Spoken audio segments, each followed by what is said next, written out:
পড়ছি অ্যালেক্স হেলির বিখ্যাত উপন্যাস রুটস। বাংলায় এটির অনুবাদ করা হয়েছে শিকড়ের সন্ধানে। অনুবাদ করেছেন গীতি সেন। আজ এই বইটির দ্বিতীয় পর্ব।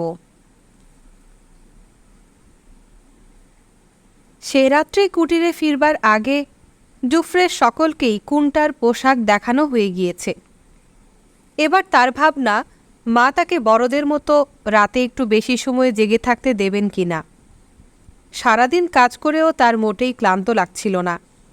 এখন তো সে বড় হয়েছে, তার শুতে যাবার সময় বড়দের মতো পিছিয়ে দেওয়া উচিত। কিন্তু ল্যামিন ঘুমোবার একটু পরেই মা তাকে শুতে বললেন। বলে দিলেন পোশাকটা যেন ঠিকমতো কাঠের গোঁজে ঝুলিয়ে রাখা হয়। কুন্টা গোমরা মুখে চলে যাচ্ছিল। মা ফিরে ডাকলেন। মুখ গোমরা করবার জন্য বকবেন না, সদয় হয়ে আর একটু জাগতে দেবেন, বোঝা যাচ্ছিল না। মা খুব নির্বিকার মুখে বললেন, তোমার বাবা সকালে তার সাথে দেখা করতে বলেছেন। কুন্টা জানতো এর কারণ জিজ্ঞেস করলে উত্তর পাবে না। সেও সমান আগ্রহহীন কণ্ঠে উত্তর দিল, হ্যাঁ মা। গোচর্মের ঢাকনার নিচে শুয়ে কুন্টা আকাশ পাতাল ভাবছিল। হঠাৎ এই ডাক কেন? সে এমন কি অপরাধ করেছে যার জন্য মায়ের শাসনও যথেষ্ট নয়? বাবার হাতে মার খাওয়া মানেই সাংঘাতিক কোনো অপরাধ। পরদিন সকালে কুন্টার মন এতই উদ্ভ্রান্ত, তার নতুন সম্পত্তির ডুন্ডিকোর কথা পর্যন্ত মনে পড়ল না। ছোট্ট শিশু উলঙ্গ ল্যামিনের গা তার গায়ে ঠেকে যেতেই খেয়াল হলো। রাগ করে এক ধাক্কা মারতে গিয়ে বিনটার ক্রুব্ধ দৃষ্টি দেখে নিরস্ত্র হলো। খাওয়ার শেষে একটু এদিক ওদিক ঘুরছিল, মা যদি ডেকে আরও কিছু বলেন সেই আশায়। কিন্তু বিনটার যেন ভ্রুক্ষেপই নেই।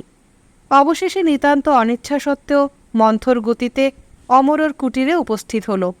বাইরে দাঁড়িয়ে জোর হাতে অপেক্ষা করতে লাগল। অমরও বেরিয়ে এসে নীরবে ছেলের হাতে একটি গুলতি দিল। বিস্ময়ে আনন্দে কুন্টার নিঃশ্বাস রুদ্ধ হয়ে এলো। হতবাক হয়ে একবার নিজের হাতের দিকে, একবার বাবার মুখের দিকে তাকাচ্ছিল। তুমি দ্বিতীয় কাফতে উত্তীর্ণ হলে, ওটা তোমারই। দেখো ভুল জিনিসে মেরো না, আর লক্ষ্যচ্যুতও হয়েও না। হ্যাঁ বাবা।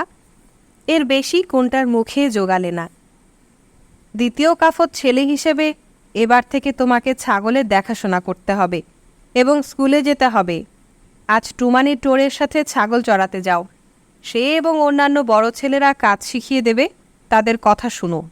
কাল থেকে স্কুলে যাবে। অমরও ঘরে ঢুকে গেল। কুন্টা এক ছুটে ছাগলের খোয়ারে উপস্থিত হলো।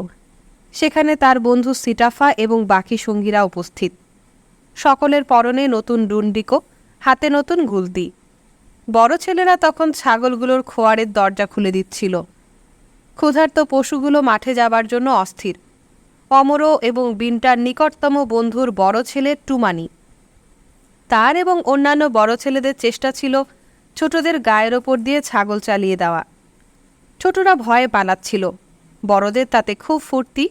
অবশেষে বড়রা হাসতে হাসতে ছাগলগুলোকে ঠিক পথে নিয়ে চলল। ধূলিধূসর পথ, সঙ্গে পাহারাদার কুকুর। ছোট ছেলেরা অনিশ্চিতভাবে পেছনে চলতে লাগল। ছাগল যে এত দ্রুত দৌড়তে পারে এদের ধারণাই ছিল না। গ্রাম ছেড়ে এত দূরের পথে কুন্টা কখনো আসেনি। বিরাট চারণক্ষেত্র, একদিকে ঘন অরণ্য, অন্যদিকে গ্রামের কৃষকদের চাষের জমি। অবশেষে টুমানি কুন্টার দিকে ফিরে তাকালো, কিন্তু ভাব দেখে মনে হলো সে কোনো তুচ্ছ কীটপতঙ্গ দেখছে। একটা ছাগলের দাম কত জানো? কুন্টা উত্তর দেবার আগেই, একটা যদি হারায় তখন তোমার বাবা দাম ভালো করে বুঝিয়ে দেবেন। এবার টুমানি এক দীর্ঘ উপদেশবাণীর অবতারণা করল। ছেলেদের অমনোযোগ বা আলস্যের সুযোগে কোনো ছাগল দলচ্যুত হলে খুবই বিপদ। পাশের জঙ্গলে সিংহ, চিতাবাঘ ওত পেতে থাকে। ওদের এক থাবায় একটা ছাগল ছিন্ন ভিন্ন হয়ে যায়। ছোট ছেলে পেলে তো কথাই নেই। ছাগল থেকে ছোট ছেলের মাংস ওদের অনেক বেশি পছন্দ। কুন্টার ভয়ে বিস্ফারিত নয়ন দেখে পরম হৃষ্টচিত্তে সে বলে চলল, কিন্তু সিংহ আর চিতাবাঘ থেকেও বড় বিপদ হলো সাদা মানুষ আর তাদের কালো সহকারীরা। মানুষ ধরবার আশায় তারা লম্বা লম্বা ঘাসের ভেতর লুকিয়ে থাকে। এই তো তার দ্বিতীয় কাফ জীবনের 5 বর্ষার মাঝে জুফ্রে গ্রামের 9টি ছেলে চুরি গিয়েছে। প্রতিবেশী গ্রামগুলোর আরও বহু। কুন্টার মনের কথা আন্দাজ করেই যেন সে আরও জানালো, গ্রামের ভেতর থাকাও নিরাপদ নয়। একবার এই গ্রামেরই একজনকেও সাদা মানুষের টাকা খেয়ে ছেলে চুরি করেছিল। অচেনা লোককে কখনো বিশ্বাস করতে নেই। তাছাড়া চড়াতে গিয়ে কোনো ছাগল যেন দলচ্যুত হয়ে জঙ্গলে ঢুকে না যায়, তাহলে তাকে উদ্ধার করতে গিয়ে নিজেই মহাবিপদে পড়বে। আবার একটা ছাগলের পেছনে যেতে গিয়ে যদি অপর ছাগলগুলো কারো খেতে ঢুকে পড়ে, তাহলেও অনেক ক্ষতি। ক্ষুধার্ত ছাগল ক্ষেতের আর কিছুই বাকি রাখবে না। দুপুরের মধ্যে সদ্য নতুন দ্বিতীয় কাফত ছেলেদের ছাগল সম্পর্কে জ্ঞান ও শ্রদ্ধার পরিসীমা থাকল না। টুমানির বয়সী ছেলেরা কেউ বা গাছের নিচে বিশ্রামে ব্যস্ত, কেউ বা নতুন পাওয়া শিষ্যদের গুলতিগুলোর কার্যকারিতা পরীক্ষায় ব্যস্ত। ছোটদের সামান্যতম ত্রুটিতে এরা অপমানজনক মন্তব্য করছিল বা নিজেদের মধ্যে হেসে গড়িয়ে পড়ছিল। ফলে কুন্টাদের অতি সতর্কতার জ্বালায় ছাগলগুলো ঘাস থেকে মাথা তুলবার অবকাশ পাচ্ছিল না। কুন্টা সভয় দৃষ্টিতে বারে বারেই বনের দিকে তাকাচ্ছিল। বেলা গড়িয়ে এলে টুমানি রুড়ো স্বরে জিজ্ঞেস করল, তোমার ভাগের কাঠ কে করবে? কুন্টার মনে পড়ল, ছাগল চড়িয়ে ফিরবার সময় প্রত্যেকের মাথায় কাঠের আঁটি থাকতে সে দেখেছে বটে। তাই দিয়ে রাত্রে আগুন জ্বালানো হয়। বড়দের অবিশ্রান্ত বিদ্রূপের মাঝে ছোটরা যতটা সম্ভব কাঠ জড়ো করে অতি কষ্টে মাথায় তুলল। এবার বাড়ি ফেরার পালা। সে পথ এদের চেয়ে বেশি আর কে চেনে? কত একাগ্র প্রতীক্ষায় গ্রামের দর্শন মেলে, তা কি এরা আগে কখনো জানত? পরের দিন প্রাতরাশ সেরে নতুন দ্বিতীয় কাফত ছেলেরা কাঠের স্লেট আর দোয়াত কলম নিয়ে ঈষৎ উদ্বিগ্ন চিত্তে স্কুল প্রাঙ্গণে উপস্থিত হল। মনে তাদের সগর্ব পুলক। আরাফাঙ্গের ব্যবহারে কিন্তু মনে হচ্ছিল সেই নবীন ছাত্ররা ছাগলের থেকেও নিকৃষ্ট কোনো জীব। কথা বলার আগেই বেদ দারুণ ভ্রুকুটি করে স্পষ্ট জানিয়ে দিলেন, তার ক্লাসের ট্রু শব্দটি হলে বেদ খেতে হবে, আর অপরাধীকে তখনই বাড়িতে ফেরত পাঠানো হবে। দেরি করে এলেও একই শাস্তি। দিনে 2 বার ক্লাস, সকালে খাবার পরে এবং ছাগল চড়িয়ে ফিরে এসে।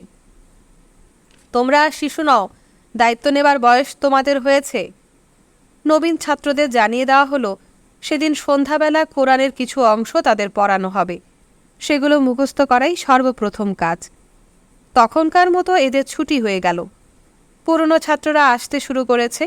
নতুন ছাত্রদের থেকে কিন্তু তাদেরকেই বেশি ভীত ও উদ্বিগ্ন দেখাচ্ছিল। তার কারণ সেদিন তাদের স্কুলের সর্বশেষ পরীক্ষা। সে পরীক্ষার ফলাফলের ওপর তৃতীয় কাফতে উত্তরণ অনেকাংশেই নির্ভর করছিল। জীবনের সেদিন প্রথম কুন্টাদের কাফত ছেলেরা কারো সাহায্য ছাড়াই খোয়ারের দরজা খুলে ছাগল চড়াতে নিয়ে গেল। সামান্য একটু দূরের ঘাসের গোছার দিকে এগুলেই সেই নবীন রাখালেরা প্রবল আপত্তি জানাচ্ছিল। বেচারা ছাগলদের সেদিন আতপেটা থাকতে হলো। দলের ছেলেদের মাঝে কুন্টার ভয়টাই যেন সবচেয়ে বেশি। তার জীবনের নতুন অভিজ্ঞতার কথা একান্তে ভাবতে বসলেই একটা অজানা আশঙ্কা, একটা দুর্বোধ্য অশান্তি তাকে ঘিরে ধরে। তার যেন কি অসমাপ্ত কাজ পড়ে আছে। কোনো অনির্দিষ্ট গন্তব্যে যাওয়া যেন তখনও বাকি। গভীর চিন্তার অবকাশ অবশ্য মেলে না। সারাদিন কাজের অন্ত নেই। ছাগল চড়ানো, দুবেলা আরাফাঙ্গের কাছে পড়া, দিনের আলো থাকতে থাকতে যতটুকু সম্ভব গুলতিতে লক্ষ্যভেদ।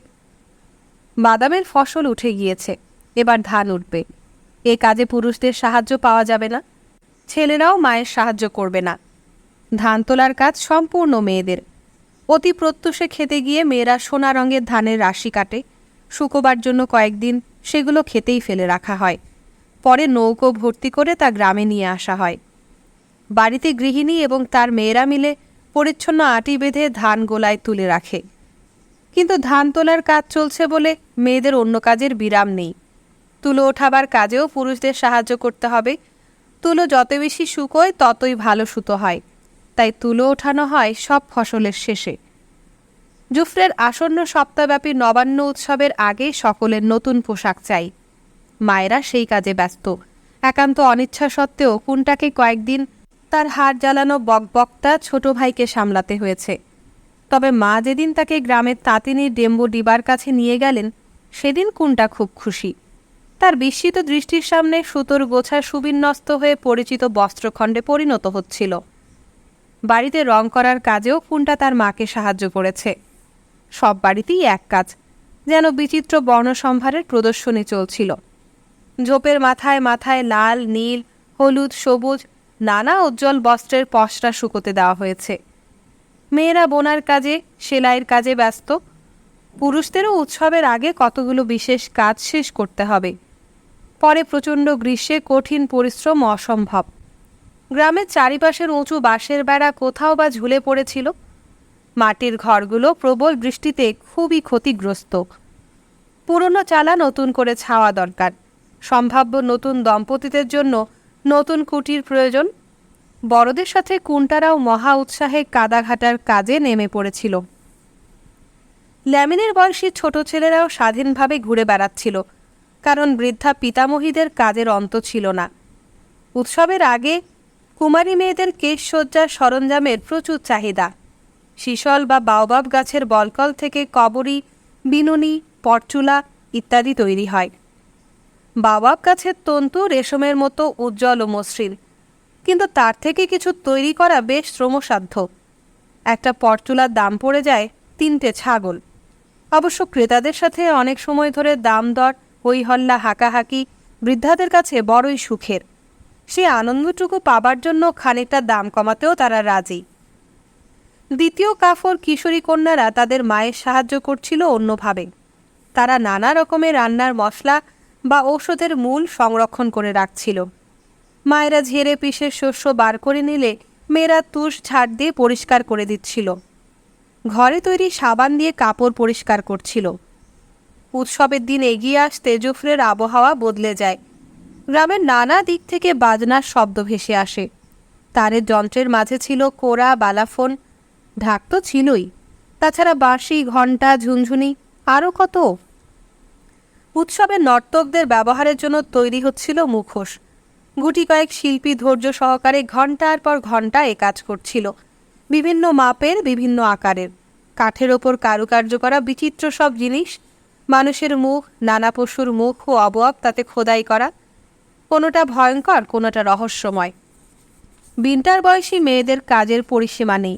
জামাকাপড় সেলাই, ঘরদোর পরিষ্কার, শুকনো খাবার ভেজানো, ছাগল মেরে ঝলসানো, এসব কাজের ফাঁকেও গ্রামের নতুন কুয়োর ধারে বসবার খানিকটা সময় বার করতেই হবে।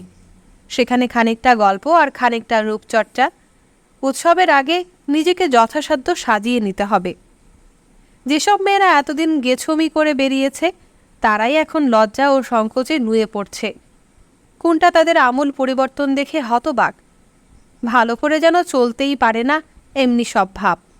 আর পুরুষদেরও বলিহারি, যেসব অপদার্থ মানুষ ধনুক দিয়ে একটা তীর পর্যন্ত ঠিকমতো ছুটতে পারে না, তাদের দিকেই ফিরে ফিরে তাকাচ্ছে। কোনটা লক্ষ্য করছিল, কোনো কোনো মেয়ের ঠোঁট ফুলে ঢোল হয়েছে, নাকি তারা ঠোঁটের নিচেই ইচ্ছে করে কাঁটা ফুটিয়েছে, আবার কালিঝুলি মেখে কালোও করেছে। 12 বছর বয়স থেকে শুরু করে বিন্টার বয়সী মেয়েরা প্রতিদিন ফুদানো গাছের পাতা জলে ফুটিয়ে তাই দিয়ে পা এবং হাতের পাতা কালির মতো কালো করছিল। মাকে এর কারণ জিজ্ঞেস করে তারা খেয়েছে। বাধ্য হয়ে বাবাকেই জিজ্ঞেস করতে হয়েছে। যত বেশি কালো হবে মেয়েদের সৌন্দর্য ততই খুলবে। কিন্তু কেন? বড় হলে বুঝতে পারবে। ভোরবেলা বাজনার শব্দে কুন্টার ঘুম ভেঙে গেল। সিটাফা ও অন্যান্য বন্ধুদের নিয়ে সে এক ছুটে শিমুল গাছের নিচে উপস্থিত হয়। বয়স্করাও সেখানে জড়ো হয়েছে।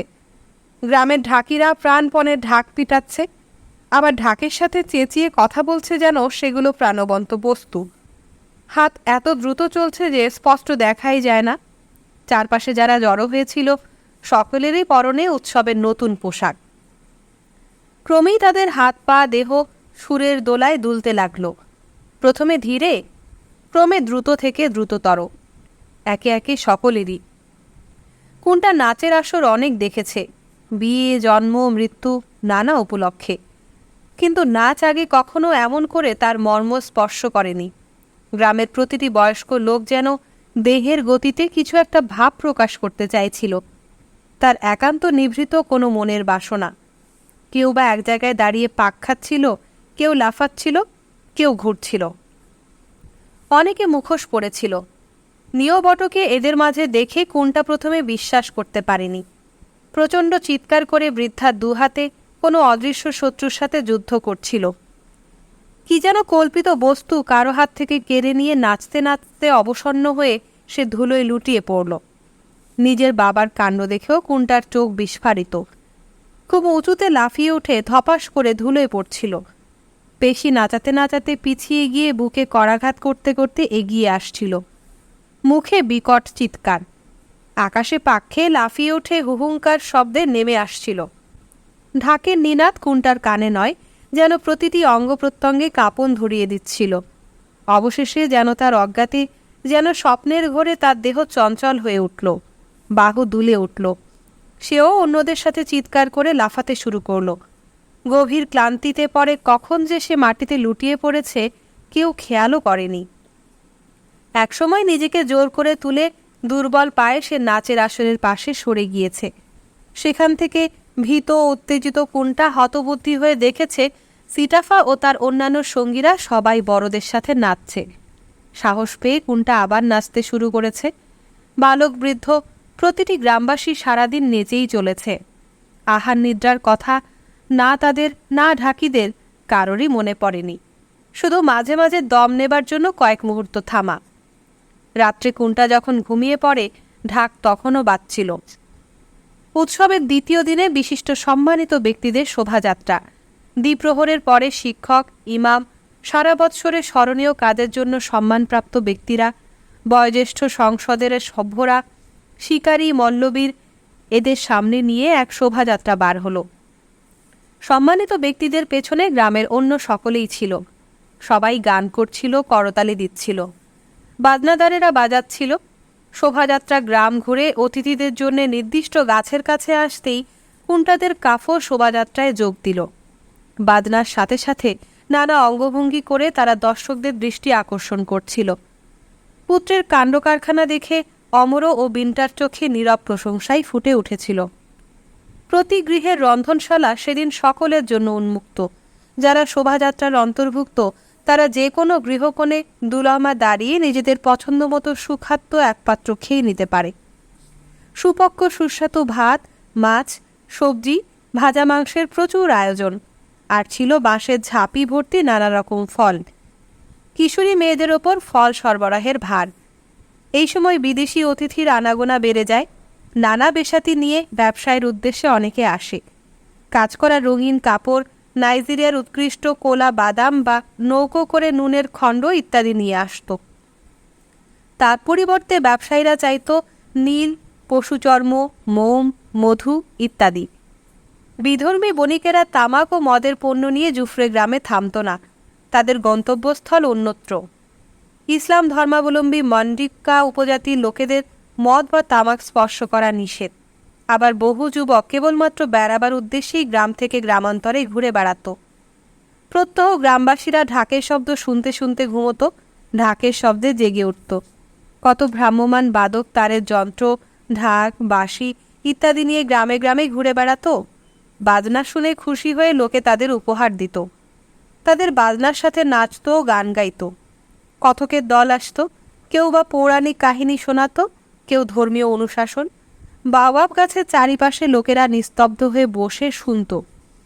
ষষ্ঠ দিন অপরাহ্নে পার্শ্ববর্তী কোনো গ্রাম থেকে অকস্মাৎ অচেনা ঢাকের আওয়াজ ভেসে এলো। অত্যন্ত অপমানজনক বার্তা। মহবলশালী মল্লবীরেরা শীঘ্রই জুফরে গ্রামে পৌঁছচ্ছে। জুফরের পরাজয় অবশ্যম্ভাবী। ক্রুব্ধ জুফরেবাসীগণ ঢাকের মাধ্যমে তৎক্ষণাৎ উত্তর জানালো, মূর্খ বিদেশিদের যদি প্রাণ ভয় অথবা অঙ্গহানির ভয় না থাকে তবে অবশ্যই আসতে পারে। সকলেই দ্রুত মল্লযুদ্ধক্ষেত্রে উপস্থিত হল। স্থানীয় মল্লবীরেরা বাওবাব পাতার গুঁড়ো আর ছাই মেখে গা পিচ্ছিল করে নিল। বিদেশি প্রতিদ্বন্দ্বীরাও অবিলম্বে এসে গেল। সামনে এলো ঢাক বাজাতে বাজাতে তাদের ঢাকির দল। জুফরের বীরেরা যখন নিজেদের ঢাকির পেছনে প্রস্তুত হয়ে দাঁড়ালো, চারিদিকে তখন তুমুল কোলাহল, ধস্তাধস্তি শুরু হয়ে গিয়েছে। দুপক্ষের ঢাক সজোরে বলল, প্রস্তুত। জোড়ায় জোড়ায় প্রতিদ্বন্দ্বী মুখোমুখি দাঁড়ালো। প্রথমে ঢাকের মাধ্যমে দুপক্ষের প্রাচীন মল্লবিদদের গুণকীর্তন করা হলো। তারপর বিদ্যুৎ গতিতে দুপক্ষ পরস্পরের ওপর ঝাঁপিয়ে পড়ল। ধুলোর ঝড়ে চারদিক আচ্ছন্ন। কোনো পক্ষ অকস্মাৎ ভূমিশায়ী হলেই পরাজিত বলে ধরা হবে না। অপর পক্ষ তাকে শূন্যে তুলে আছাড় মারতে পারলে তবেই তার পরাজয়। কখনো জুফরের কখনো বিপক্ষের জয় হচ্ছিল। তৎক্ষণাৎ ঢাকে বিজয়ীর নাম বেজে উঠেছিল। চারিদিকে অপরিসীম উত্তেজনা। কুন্টা আর তার সাথীরা দর্শকদের পেছনে দাঁড়িয়ে নিজেদের মাঝে কুস্তি লড়ছিল। অবশেষে জুফরের দল সংখ্যায় একবার বেশি আছাড় মেরে জয়ী হল। বিজয়ীরা প্রত্যেকে সদ্য বধ করা ষাঁড়ের শিং ও খুর উপহার পেল। পরাজিত বীর প্রতিদ্বন্দ্বীদেরও মহাসমাদরে ভোজে আমন্ত্রণ জানানো হয়। বড় বড় মাংসখণ্ড আগুনে ঝলসানো হতে থাকে। তাদের শক্তি ও বীরত্বের ভূয়সী প্রশংসায় চারদিক মুখরিত। কুমারী কন্যারা উভয় পক্ষের মল্লবীরদের হাতে ও পায়ে ছোট ছোট ঘণ্টার মালা বেঁধে দেয়। সূর্যাস্তের পর আবার সকলে বল্লভূমিতে সমবেত হয়েছে। উৎসবের উৎকৃষ্ট পোশাক তাদের পরনে। ঢাকিরা নিচু হয়ে সামনে বসে। উভয় দলের বীরেরা সেই চক্রাকার প্রাঙ্গণে এবার নানা বিচিত্র খেলা দেখাতে লাগল। ঢাকের নিনাদ ক্রমে তীব্র ও দ্রুত হয়ে উঠছিল। এরপর কুমারী কন্যারা প্রবেশ করে বাজনার তালে তালে নাচতে শুরু করল। নাচের পর ঘর্মাক্ত পরিশ্রান্ত দেহে প্রাঙ্গণ ছেড়ে বেরিয়ে যাবার সময় কুমারীরা একে একে মাথার রঙিন ওড়না ফেলে যাচ্ছিল। সেটাই ইঙ্গিত। সকলে অসীম আগ্রহে ওড়নাগুলোর পরিণাম লক্ষ্য করতে থাকে। কোনো বিবাহেচ্ছ যুবক বিশেষ একটি ওড়না তুলে নিলে তার মনোবাসনা প্রকাশ পায়। তারপর শুধু কন্যার পিতার সাথে ছাগল ও গরুর বিনিময়ে কন্যার মূল্য নির্ণয়। একজন বিদেশি মল্লবীর একটি ওড়না কুড়িয়ে নিতে সমবেত দর্শকের নিঃশ্বাস রুদ্ধ হয়ে এলো। গ্রামের একটি কন্যাকে এই বিবাহের ফলে চিরদিনের মতো হারাতে হবে। উৎসবের শেষের দিন প্রভাতে বালকদের ভয়ার্ত চিৎকারে কুন্টার ঘুম ভেঙে গেল। ডুন্ডিকো পরে ছুটে গিয়ে যা দেখল তাতে রক্ত শুকিয়ে যায়। বিভৎস মুখোশ পরে বর্ষা হাতে কিছু ভয়ঙ্কর দর্শন লোক লম্বা টুপি আর গাছের বাকল ও পাতার পোশাক পরে চিৎকার করে লাফাচ্ছিল। প্রতিটি কুটিরে ঢুকে তারা তৃতীয় কাফর একটি একটি করে ছেলেকে টেনে বার করে আনছিল। কুন্টার সমবয়সী ছেলেরা একটি ঘরের পেছন থেকে ভীত ও বিস্ফারিত নয়নে এ দৃশ্য দেখছিল। তৃতীয় কাফর ছেলেদের মাথার উপর একটি করে সাদা মোটা কাপড়ের ঢাকনা পরানো। তাদের জোর করে টেনে আনা হচ্ছিল, ক্ষেত্রবিশেষে লাথি মেরে পর্যন্ত। ওদের সবাইকে গ্রামের বাইরে পুরুষত্বের শিক্ষা কেন্দ্রে নিয়ে যাওয়া হচ্ছিল। সে যে এমন ভয়াবহ ব্যাপার কুন্টার ধারণাই ছিল না। এই ঘটনার পর সারা গ্রাম কিছুদিন যেন বেদনায় আচ্ছন্ন হয়ে রইল। কুন্টারা কোনো বিষয়ে মন বসাতে পারছিল না। কোরআনের আয়াত ঠিকমতো মুখস্থ বলতে না পারায় আরাফাঙ্গের কাছে শাস্তিস্বরূপ মাথায় গাঁটটা খেতে হয়েছিল। কিন্তু কুন্টারা কি করে ভুলবে? পরের বারে মাথায় সাদা টুপি চড়িয়ে লাথি মেরে গ্রাম থেকে বার করে নিয়ে যাবে তাদের দলকেই। এরা শুনছিল তৃতীয় কাফর ছেলেরা 12 চন্দ্রকাল পরে যখন এই শিক্ষা সমাপ্ত করবে তখন তারা পূর্ণ যুবক। তার আগে সেই নতুন শিক্ষা কেন্দ্রে প্রতিদিন তাদের প্রহার সহ্য করতে হবে। বন্য জন্তু শিকার করতে পারলে তবেই খাদ্য জুটবে। রাত্রে তাদের গভীর জঙ্গলে ছেড়ে দেওয়া হবে পথ চেনা শেখাবার জন্য। সবচেয়ে সাংঘাতিক ব্যাপার হলো এদের পুরুষাঙ্গের খানিকটা নাকি কেটে ফেলা হবে। ভাবলে ভয়ে এদের অন্তরাত্মা শুকিয়ে যায়। এতদিনে এরা ছাগল চড়াতে বেশ দক্ষ হয়েছে। লক্ষ্য করেছে সকালবেলায় মাছির কামড়ে জানোয়ারগুলো ছটফট করে কেবলই এদিক সেদিক পালাতে চায়, কিন্তু দুপুরের প্রখর রৌদ্রে মাছিগুলো শীতল ছায়া ঢাকা জায়গা খোঁজে। ছাগলগুলো ক্ষুধার জ্বালায় অধীর আগ্রহে ঘাস খেতে থাকে। তখন ছেলেরা একটু নিজস্ব ফুর্তির সময় পায়। এরই মাঝে এরা দিব্যি গুলতি ছুটতে শিখেছে। নতুন তীরধনুকে ছোট ছোট জানোয়ার মারতে পারে। একদিন একটা বনমুরগি জুটেছিল। আগুন জ্বালিয়ে ঝলসে নিয়ে দিব্যি ভোজ হয়েছে। ক্রমেশই গরম বাড়ছিল। লম্বা ঘাসগুলো পড়ে যাওয়াতে ছাগলগুলো হাঁটু গেড়ে নিচে সবুজ ঘাসের সন্ধান করত। কুন্টারা অবশ্য গরমের পরোয়া না করে যুদ্ধ খেলায় মেতে উঠত। কিন্তু খেলার মাঝেও সকল দিকেই লক্ষ্য রাখতে হতো। ঘাসের সন্ধানে কোনো ছাগল দলচ্যুত হয়ে গেলে যত শীঘ্র সম্ভব সেটাকে ফিরিয়ে আনা দরকার। কোনটা বনের ভেতর ছাগলের খোঁজে যে কয়েক মুহূর্ত কাটাত, কল্পনার রাশ ছেড়ে দিত। সিংহ বা মত্ত মহিষের মতো ভয়ঙ্কর জীব শিকারের দিবা স্বপ্ন দেখত, যেন সে মস্ত বড় বীর শিকার করে ফিরেছে। চারিদিকে মুগ্ধ গ্রামবাসী, তার মা তাকে জড়িয়ে ধরেছেন, পিতা নীরবে প্রশংসাদীপ্ত নয়নে তাকিয়ে আছেন। নিদারুণ গ্রীষ্মের দীর্ঘ 5 চন্দ্রকাল কেবল শুরু হয়েছে। যেমন গরম বাইরে তেমনি ঘরে। ছাগল চড়াতে যাবার সময় বিনটা রোজ ছেলের পায়ে খেজুরের তেল লাগিয়ে দেয়। তা সত্ত্বেও বাইরে থেকে সে রক্তাক্ত ফাটা পা আর ঠোঁট নিয়ে ফেরে। বাইরের শুকনো চারণক্ষেত্র গ্রামের ভেতর থেকেও গরম। ছেলেরা তাদের কুকুর ও ছাগলের দল নিয়ে মধ্যাহ্নে গাছের নিচে বিশ্রাম করত। প্রখর রৌদ্রে জানোয়ারগুলোও চড়ে বেড়াবার সাধ্য হতো না। ছেলেদের শিকার করবার উৎসাহ লুপ্ত হয়েছিল।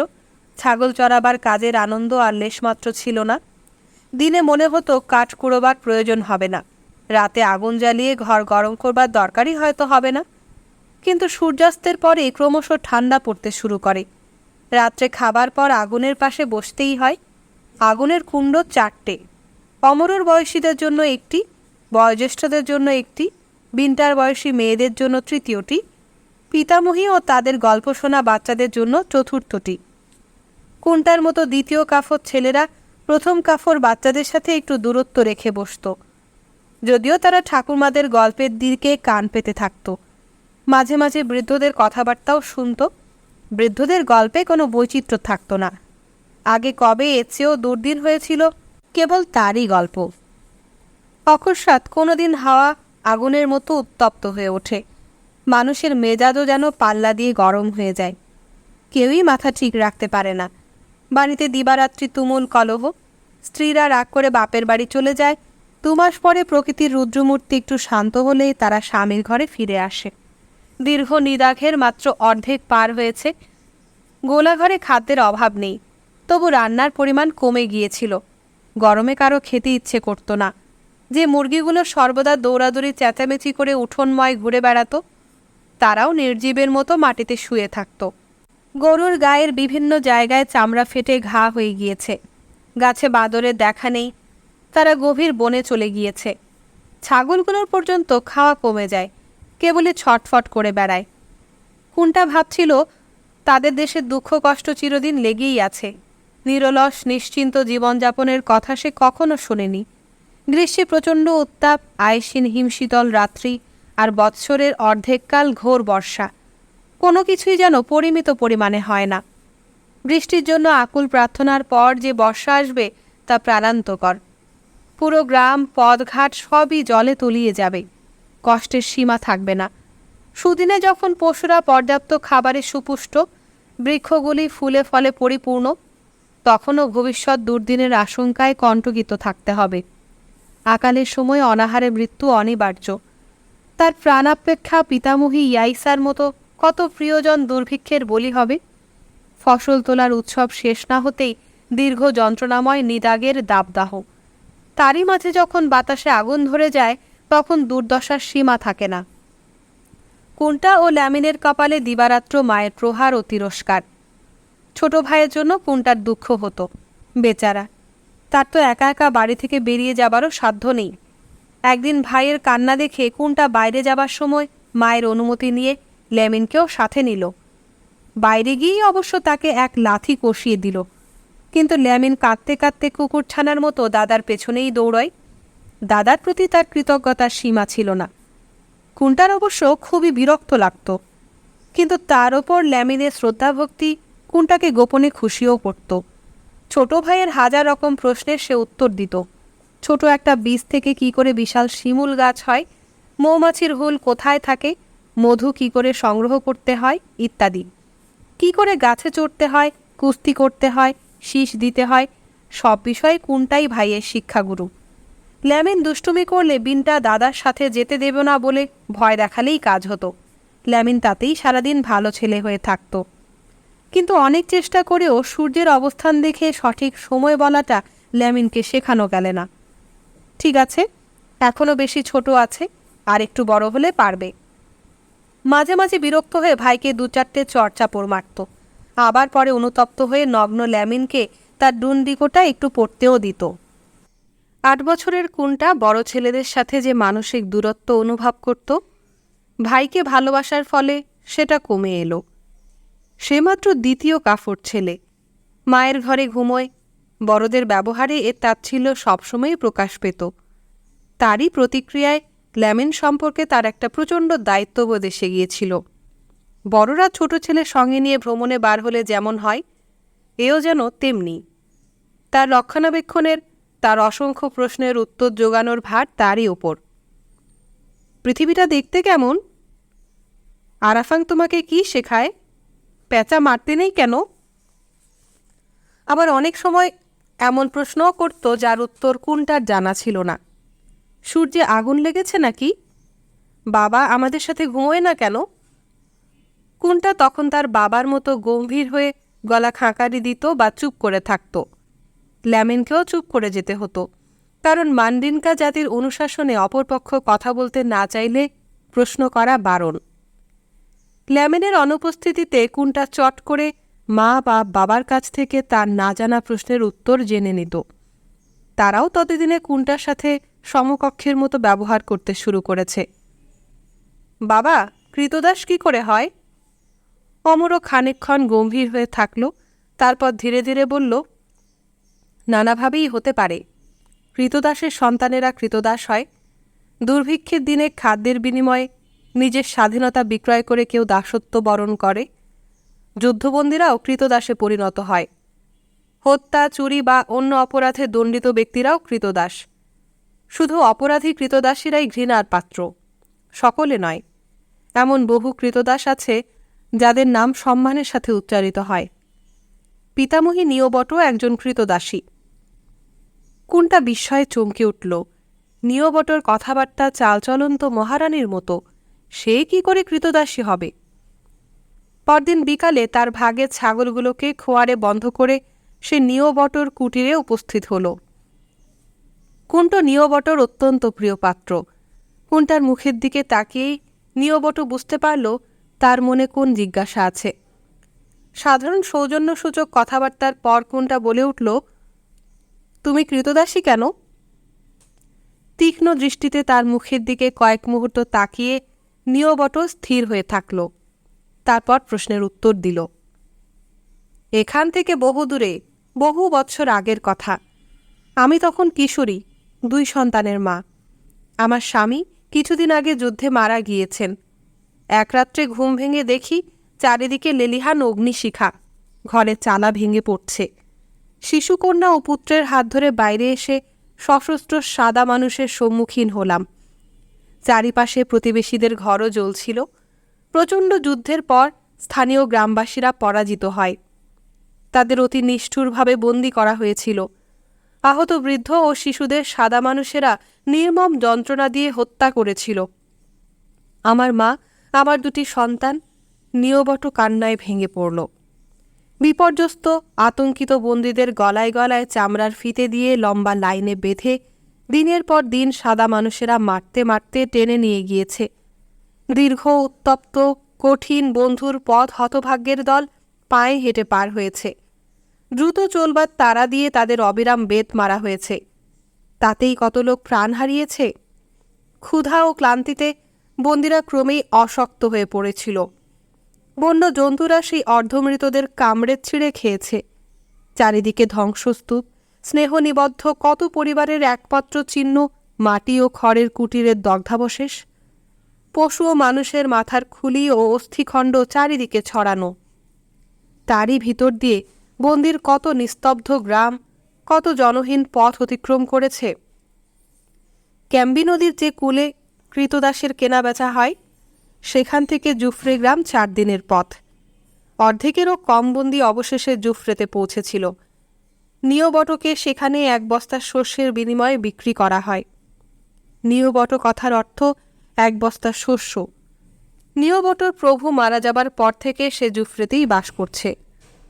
এরপর কিছুদিন কুণ্টার দিবারাত্রির ভাবনা ছিল সাদা মানুষেরা। অসীম কৌতূহলে সাহস করে একদিন বাবাকে জিজ্ঞেস করল, তুমি সাদা মানুষ দেখেছ? অনেকক্ষণ নীরব থেকে অবশেষে অমরও মুখ খুলল, হ্যাঁ। সে এবং তার 2 ভাই একবার পায়ে হেঁটে ক্যাম্বি নদীর ধারে গিয়েছিল। 3 দিন লেগেছিল। সাবধানে ঝোপের আড়ালে লুকিয়ে চলতে চলতে তারা চারদিকে তীক্ষ্ণ নজর রাখছিল। সে সময় 20খানা বিরাট ক্যানো নদী তীরের অপেক্ষা করছিল, যা আয়তন একখানাতে জুফ্রের সমস্ত লোক এঁটে যায়। বহু সাদা মানুষ চারপাশে ঘুরে বেড়াচ্ছিল। ছোট ছোট ক্যানো করে নীল, তুলো, মোম, শুকনো চামড়া ইত্যাদি এনে বড় ক্যানোতে তোলা হচ্ছিল। বন্দীদের ওপর যে অত্যাচার চলছিল না দেখলে বিশ্বাস হয় না। বারার রাজা গ্রামে আগুন ধরানো, হত্যা বা বন্দি করা নিষেধ করে দিয়েছিল। সাদা মানুষ ভর্তি কয়েকটা ক্যানো জ্বালিয়ে দেবার পর সত্যি সেটা কিছুদিনের জন্য বন্ধ হয়েছিল, কিন্তু রাজা মানুষ চুরি বন্ধ করতে পারেননি। কঠোর দৃষ্টিতে ছেলেদের দিকে তাকিয়ে অমর বলল, এবার তোমাদের যা বলছি সমগ্র চেতনা দিয়ে বুঝবার চেষ্টা করো। পারতপক্ষে একা বেরোবে না, পারতপক্ষে রাত্রে বেরোবে না। রাত্রে বা দিনে লম্বা লম্বা আগাছা বা ঝোপ সর্বসময় পরিহার করে চলবে। বড় হবার পরেও সারা জীবনই সাদা মানুষ সম্পর্কে সতর্ক থাকবে। তাছাড়া আমাদের নিজেদের লোকেরাও অনেক সময় বিশ্বাসঘাতকতা করে, টাকা নিয়ে চরের কাজ করে। কাজেই অচেনা কাউকে বিশ্বাস করবে না। এসব বিষয়ে সতর্কতা কখনো অতিরিক্ত হয় না। মনে রেখো, আমাদের নিজেদের মাঝে কৃতদাস আর ওদের অধীনস্থ কৃতদাস, এ দুইয়ের অবস্থার মাঝে অনেক পার্থক্য। চুরি করে ধরে আনা মানুষদের ওরা শিকল দিয়ে বেঁধে বাঁশের খাঁচায় ভরে রাখে। চারদিকে কঠিন পাহারা। সাদা মানুষদের কর্তা ব্যক্তি এলে বন্দীদের টেনে খাঁচার বাইরে বালির ওপর বার করে। তখন তাদের মাথা কামানো, সারা গায়ে তেল মাখানো, আদেশ মাফিক তাদের লাফাতে হয়, উঁচু হয়ে বসতে হয়, মুখ হা করিয়ে দেহের গোপন অঙ্গপ্রত্যঙ্গ টেনে তন্ন তন্ন করে তারা পরীক্ষা করে। সবশেষে গরম লোহা দিয়ে পিঠে ও কাঁধে চিহ্ন দিয়ে হতভাগাদের টানতে টানতে নৌকোয় তোলা হয়। অভাগারা চিৎকার করে কাঁদতে কাঁদতে নখ দিয়ে দাঁত দিয়ে মাটি আঁকড়ে জন্মভূমিকে ধরে রাখবার আপ্রাণ চেষ্টা করে। চাবুক আর লাঠির সাথে লড়তে লড়তে অনেকে জলে ঝাঁপিয়ে পড়ে। ধূসর পিঠ, সাদা বুক, সারি সারি দাঁতে ভরা বাঁকানো মুখ, হাঙ্গরগুলো মুহূর্তে তাদের দেহ ছিন্ন ভিন্ন করে দেয়। নদীর জল রক্তে লাল হয়ে ওঠে। এসব কাহিনী শুনবার পর সে রাত্রে বারবার ঘুম ভেঙে ল্যামিন কুন্টাকে ভয়ে জড়িয়ে ধরছিল। কুন্টা ঠিক করল পরের দিন ছাগল চড়িয়ে ফিরে এসে সম্পূর্ণ অন্য ধরনের গল্প বলে ভাইয়ের মনের আতঙ্ক ভুলিয়ে দেবে। সে কাকাদের গল্প শুরু করল। কাকারা ঘুরে বেড়াতে এত ভালোবাসে যে বিয়েই করেনি। চন্দ্রকালের পর চন্দ্রকাল দিনে তাদের মাথার ওপর কোনো আচ্ছাদন থাকেনি। রাতেও নক্ষত্রখচিত আকাশের নিচে ঘুমিয়েছে। এমন দেশে গিয়েছে যেখানে অন্তহীন বালির রাশি অবিরত রোদে পুড়ছে। স্মরণকালে কখনো বৃষ্টি হয়নি। আবার এমনও দেশ আছে যেখানে অরণ্য এমন নিবিড় ঘন যে দিনেও রাতের মতো গহন অন্ধকার। সে দেশের মানুষেরা উচ্চতায় ল্যামিনের মতো, বড় হয়েও তারা ল্যামিনের মতো নগ্ন থাকে। ছোট ছোট বিষাক্ত তীরে কিন্তু তারা হাতির মতো বিশাল জীবকে মেরে ফেলতে পারে। আবার কাকারা বিরাট দৈত্যদের দেশেও গিয়েছে। সেখানকার লোকেরা জুফরের সবচেয়ে লম্বা লোকের চেয়েও 2 হাত উঁচু। ল্যামিনের বিস্ময়ে বিস্ফারিত চোখের সামনে কুন্টা তার প্রিয় আখ্যানগুলো অভিনয় করতে লাগল, যেন সে কাকাদের মতো ঘুরে বেড়াচ্ছে। হাতে খোলা তলোয়ার, সামনে দস্যু, কুন্টার সাথে হাতির দাঁত, দাসী, রত্ন, সোনা। এ দিবাস্বপ্ন তো সে সর্বদাই দেখে। কিছুদিন পর একটা বিস্ময়কর ব্যাপার ঘটল। শান্ত তাপদগ্ধ অপরাহ্ন, প্রায় সকলেই কুটিরের দরজার সামনে বা বাওবাব গাছের ছায়ায়। অকস্মাৎ পাশের গ্রাম থেকে ঢাকের তীক্ষ্ণ আওয়াজ ভেসে এলো। কুন্টা ও ল্যামিন উৎকর্ণ হল। ল্যামিন তার বাবার নাম শুনে উত্তেজনায় চিৎকার করে উঠল। সূর্যোদয়ের দিকে 5 দিনের পথে জানে ও সালুম কিন্টে একটি নতুন গ্রামের পত্তন করছে। এরপরে দ্বিতীয় অমাবস্যার দিন তার প্রতিষ্ঠা উৎসব। তাদের ভাই অমরও যেন সেদিন সেখানে উপস্থিত থাকে। ল্যামিনের প্রশ্নের শেষ নেই। ওরাই আমাদের কাকা? জায়গাটা কোথায়? বাবা কি যাবে?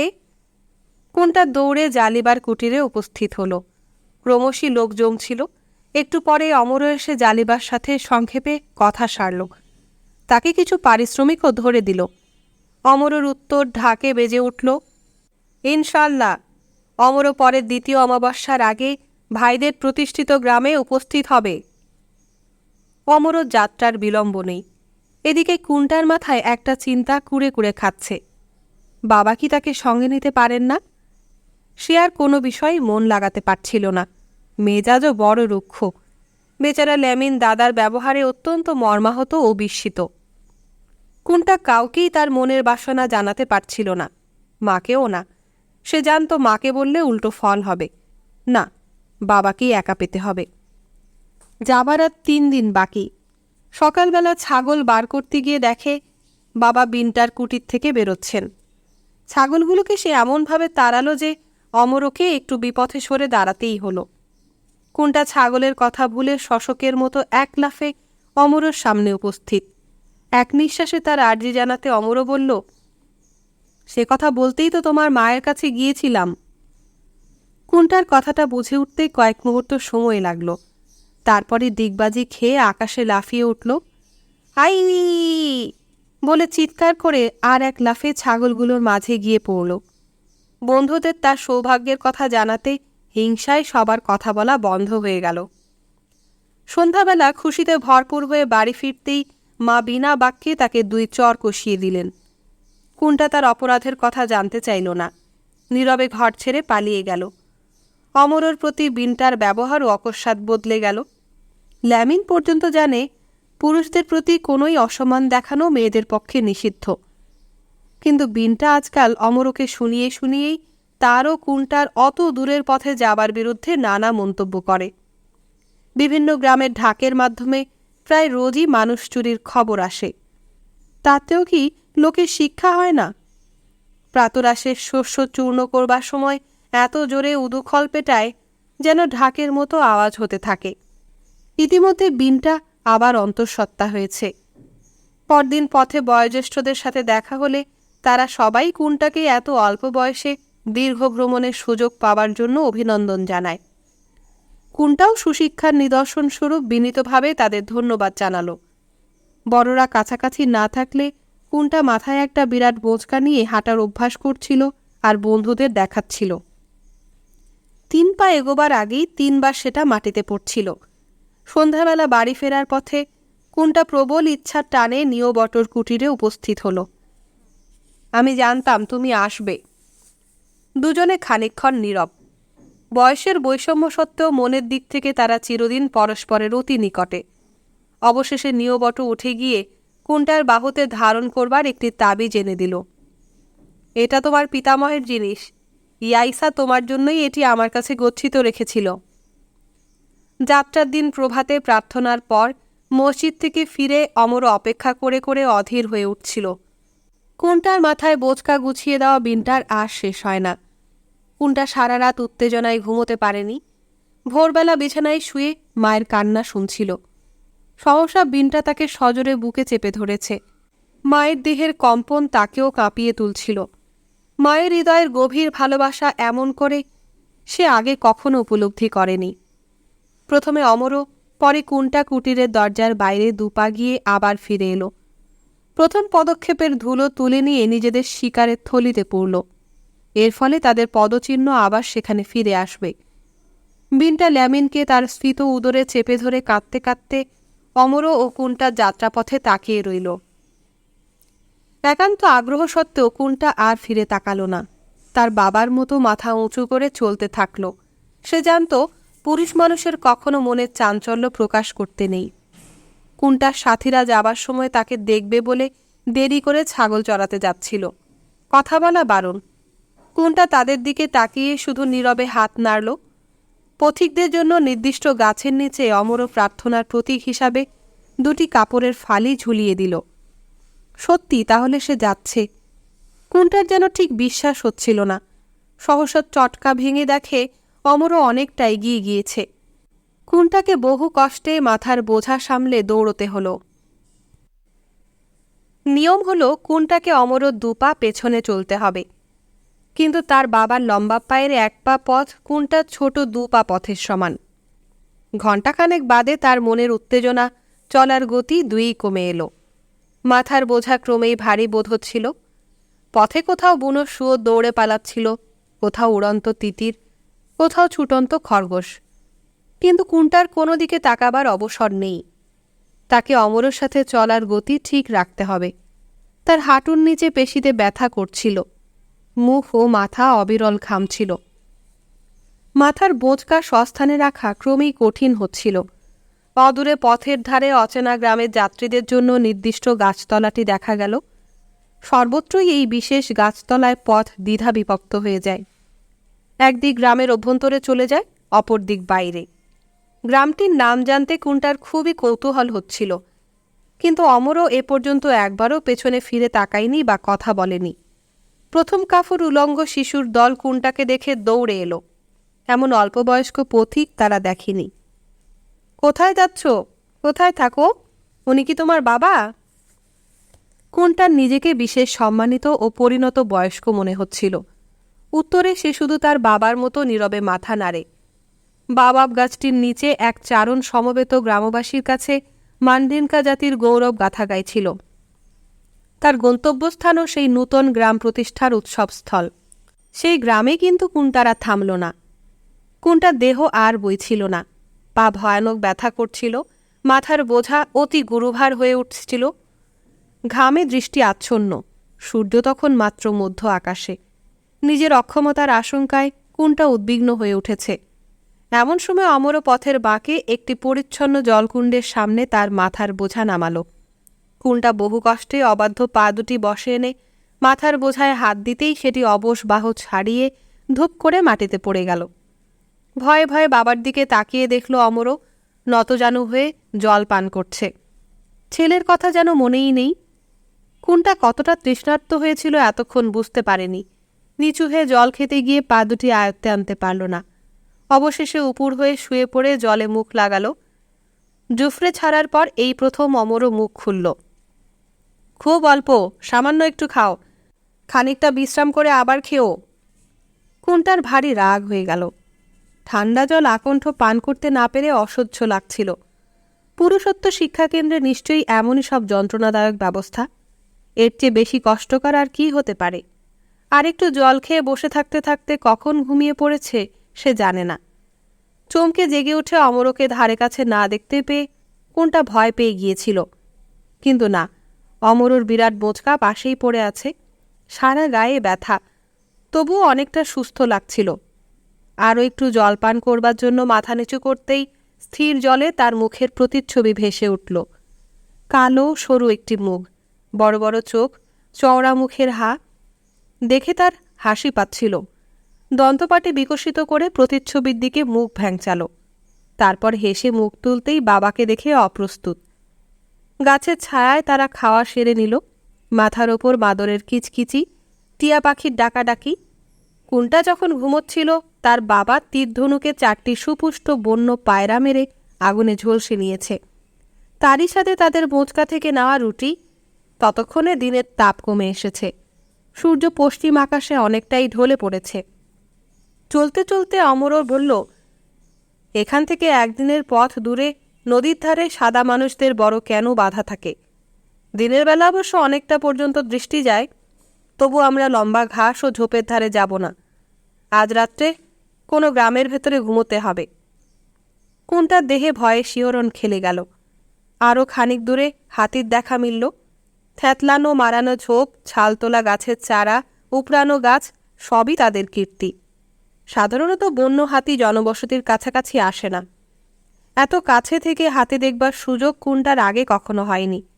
ভাইকে বলবার মতো অনেক নূতন অভিজ্ঞতা তার হচ্ছিল। কুন্টা ও অমরও যে অঞ্চলে পৌঁছেছে তা তাদের পরিচিত গ্রাম থেকে অনেক ভিন্ন ধরনের। ঘাসগুলো ঘন ও মোটা। পরিচিত গাছের ফাঁকে ফাঁকে প্রচুর ক্যাকটাস ও তাল জাতীয় গাছ। তাদের গ্রামের টিয়া এবং অন্যান্য সুন্দর পাখির পরিবর্তে শিকারের সন্ধানে চক্রাকারে ঘুরে বেড়াচ্ছে চিল, মৃত প্রাণীর অন্বেষণে তীক্ষ্ণ চঞ্চু ভয়াল দর্শন শকুনি। সূর্য নামের মস্ত বড় গোলাকার কমলাবর্ণ বস্তুটি পৃথিবীর কাছাকাছি চলে এসেছে। এমন সময় অদূরে একটি গ্রামের মাথার ওপর ধোয়ার কুণ্ডলি দেখা গেল। পথিকদের জন্য চিহ্নিত গাছটির নিকটে এসে কুন্টার মতো কিশোর বালকও একটা অস্বাভাবিক পরিস্থিতির আভাস পেল। গাছ থেকে অতি সামান্য কটি কাপড়ের ফালি ঝুলছিল, অর্থাৎ এই গ্রামের সাথে বাহির বিশ্বের যোগাযোগ নেই বললেই চলে। তাদের দেখা পেয়ে কোনো শিশুই ছুটে বেরিয়ে এলো না। বাবাব গাছটি অংশত দগ্ধ, মাটির কুটিরগুলো শূন্য, উঠোনময় জঞ্জাল। পাখিগুলো ধুলোয় লুটোপুটি খাচ্ছে, খরগোশগুলো নির্ভয় লাফিয়ে বেড়াচ্ছে। নিজ নিজ কুটিরের দরজায় গোড়ায় মুষ্টিমেয় যে কজন শুয়ে বসে আছে সকলেই রুগ্ন বা বৃদ্ধ। অল্প কয়েকটি একান্ত শিশু কাঁদছে। অমর বা কুন্টার বয়সী একটি মানুষও চোখে পড়ল না। কয়েকজন লোল চর্ম বৃদ্ধ অতিথিদের অভ্যর্থনা জানালো। তাদের মুখেই শোনা গেল দাস ব্যবসায়ী দস্যুরা এক রাত্রে অল্পবয়স্ক সব গ্রামবাসীকে ধরে নিয়ে গিয়েছে বা হত্যা করেছে। নিতান্ত বৃদ্ধরাই পড়ে রয়েছে। গ্রামে খাদ্য নেই, শস্য নেই, পরিশ্রম করবার লোকের অভাবে অনাহারে এদেরও মৃত্যু হবে। অমর গভীর মনোযোগে তাদের কথা শুনে ধীর স্বরে বলল, আমার ভাইদের গ্রাম এখান থেকে 4 দিনের পথ। পিতামহগণ, আপনারা সেখানে চলুন। বৃদ্ধেরা কিন্তু গ্রাম ছেড়ে যেতে রাজি হল না। এ আমাদের নিজেদের গ্রাম, এমন মিষ্টি পানীয় জল আর কোথায় পাব? কোথায় এমন সুস্নিগ্ধ নিবিড় ছায়াঘন গাছ? আমাদের নিজেদের ঘরে রান্না অন্নের স্বাদ আর কোথাও পাব না। তাদের প্রতি কোনো আতিথেয়তা করা গেল না বলে বৃদ্ধরা দুঃখ প্রকাশ করল। অমরও জানালো, নক্ষত্রখচিত উন্মুক্ত আকাশের নিচে শুয়েই তাদের বেশি ভালো লাগছে। সে রাত্রে অমরও ও কুন্টা তাদের বোচকার রুটি বৃদ্ধদের সাথে ভাগ করে খেল। রাত্রে শুয়ে কুন্টা ভাবছিল, এই সর্বনাশ যদি জুফরে গ্রামে হতো তাহলে কি অবস্থা দাঁড়াতো। তার পরিচিত সবাই, এমনকি অমরও, বিনটা, ল্যামিন, সে নিজে, সবাইকে যদি ধরে নিয়ে যেত বা মেরে ফেলত। যদি বাবাব গাছটি আগুনে পোড়া, তার চারপাশের প্রাঙ্গণটি অপরিচ্ছন্ন আবর্জনা ভরা থাকত।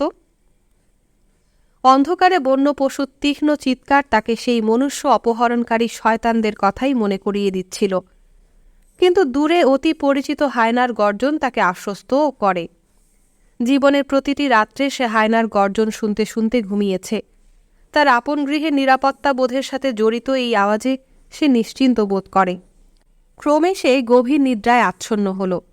উষার প্রথম আলোয় কুন্টার ঘুম ভেঙে গেল। প্রাতরাশের পর আবার পথ চলা শুরু। পথে এক সিংহ পরিবারের সাথে দেখা। বিরাট পুরুষ সিংহ, চমৎকার দেখতে একটি সিংহী এবং 2টি শাবক। কুন্টা ইতিপূর্বে সিংহ দেখেনি, শুধু সিংহের গল্প শুনেছে। ছাগল চড়াতে গিয়ে বড় ছেলেদের কাছ থেকে সিংহের এক থাবায় একটি ছাগল ছিন্ন ভিন্ন হয়ে যাবার রোমাঞ্চকর কাহিনী। ত্রাসে তার বুক কেঁপে ওঠে। অমরও যেন ছেলের মনের কথা বুঝেই পেছন না ফিরে শান্ত স্বরে বলল, কোনো ভয় নেই, ক্ষুধার্ত না হলে সিংহ কখনো আক্রমণ করে না। অবশ্য যতক্ষণ সিংহদের দেখা যাচ্ছিল, অমরও তীর ধনুকে হাত রেখে সতর্ক ছিল। রুদ্ধ নিঃশ্বাস কুন্টাও তাদের ওপর থেকে চোখ ফেরাতে পারছিল না। চলতে চলতে সে ওদের কথাই ভাবছিল, কিন্তু ক্রমেই এত পা ব্যথা করতে লাগলো যে সে বিশ্বব্রহ্মাণ্ড ভুলে গেল।